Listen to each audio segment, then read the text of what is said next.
talking about like the fear of doing a video, but this morning I want to talk about what's on the other side of fear. What happens on that other side of fear? What happens when you for real just like say screw it, and you're just like, you know what, I have something of value that I want to bring to the table. I have something to share. I believe in the importance of that thing. I believe in just like all of it. You know what I'm saying? Like I got something on the inside, and I have to see this thing fulfilled, birthed out. It's never ending. You can give anything, so you can go, yeah. So I can focus. I just need to focus on myself. I know that democratization of ideas is upon us. It's like the kingdom of God has come to communication. Think about that. You have the keys of the kingdom at your disposal, and those keys are called Facebook, Instagram, LinkedIn, Pinterest, TikTok.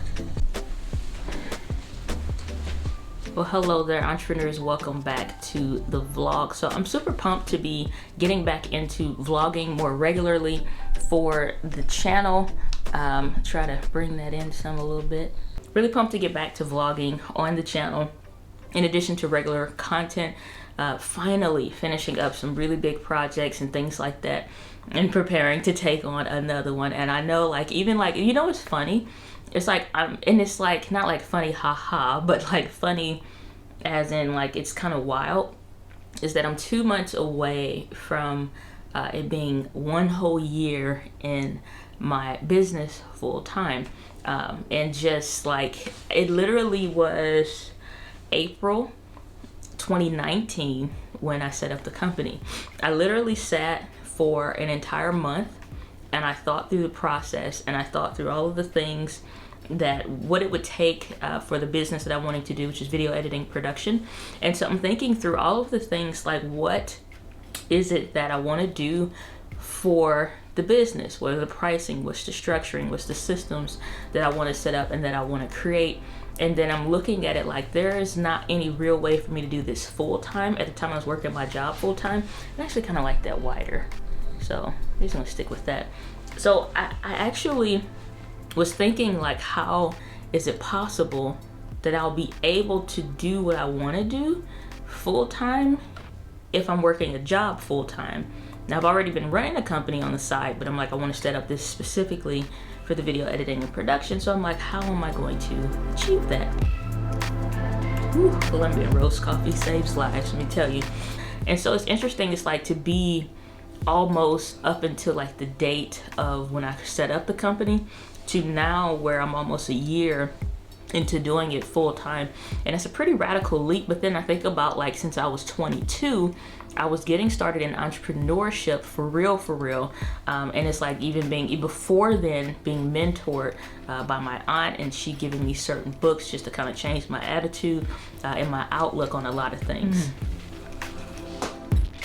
So when I really think about what that's meant to me, it's been a tremendous shift from just starting from like, okay, I have to figure life out, you know, 19 at the time, or 20 at the time, even getting ready to turn 21, getting ready to move to Ohio and stay with my aunt and uncle for a while and try to get the college thing figured out for real, or just give it another go, honestly. And so that was the first time that I had a for real belief in myself. Like, I believed enough in my ability and my skills to get me to go to college, and I went to Alabama A&M. And I did not go. If I'm being honest, we can do the nice setting right now.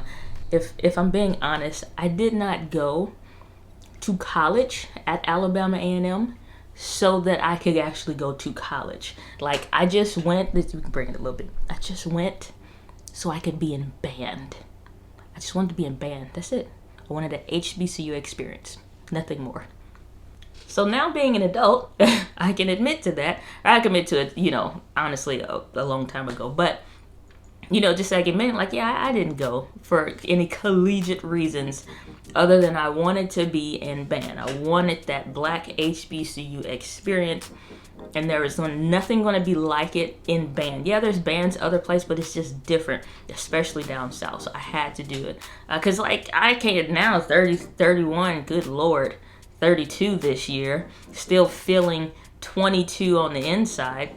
You know, it's like I knew, you know, you get so older, it's like you ain't gonna go get in band right now. And it's just like, so that was a thing. And so I'm super pumped that it's just like the way, like the progression and the change and chain of life events that happened from starting reading psychology books by like reading the book Mindset by Carol S. Dweck up until the book that my aunts would give me to read me and school me on. It's just like, okay, now what did you learn? And I wanna stay with you. Don't get time for games. You know, when I was in school in Alabama, the founder of Alabama A&M, his name is William Hooper Council. He actually was a former slave, and he was sold into slavery at the very top of the hill. And so when he was sold into slavery, he remembered that spot, and he vowed he would come back, buy the land, and he did.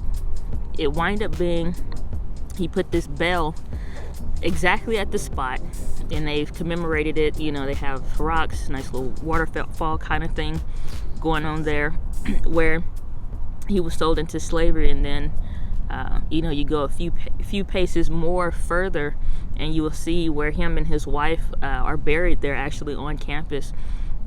So I would be on my way to certain cafeterias or whatever, and get a chance to see and walk past and get a chance to look and read. And then obviously going to the school, you need to know like the school history and stuff like that. But it just kind of makes me think like everybody has those monumental moments in their life where they decide that things have to change or something bad happens, and they're just like, you know what, enough is enough.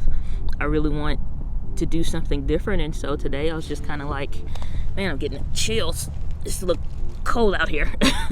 It's sitting in the shade now, but it's just like, you know, we all have these moments in our lives where something tragic happens or something incredible happens like that.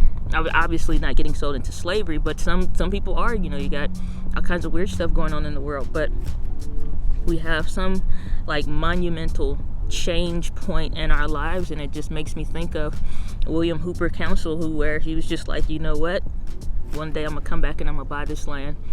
And he did, and he turned it into Alabama Agricultural and Mechanical University. And so that's why I went to university. And so remembering that, thinking back to now, it's just like from that point and from those days of learning about the school to moving to Ohio, eventually moving back home to St. Louis, and, you know, having these pivotal moments every step of the way in my life, just kind of like, it was pretty cool, you know, to think about just like the trajectory, what gets you from one place to the next and all those different things. And it just makes me think about just like in life, we all have those moments, and you can decide like, am I, you know, going to have to deal with this challenging situation like a William Hooper Council, and it's just like, heck, everybody getting sold in slavery at this point. Everybody look like me getting sold off, you know, but what am I going to do about it? So it's interesting now to track back all these years later, having my own pivotal moments, walk out of a job, no real plan for that day, like, okay, today's the day and this is my quit date, like had none of that plan like I thought I would have, to now being able to come midday, sit in the park when it's just like a nice, not even spring day, but close to it, you know, and then I'm go back home and do the work that I love. And it's possible, man. It's possible. Can we find love? Can we go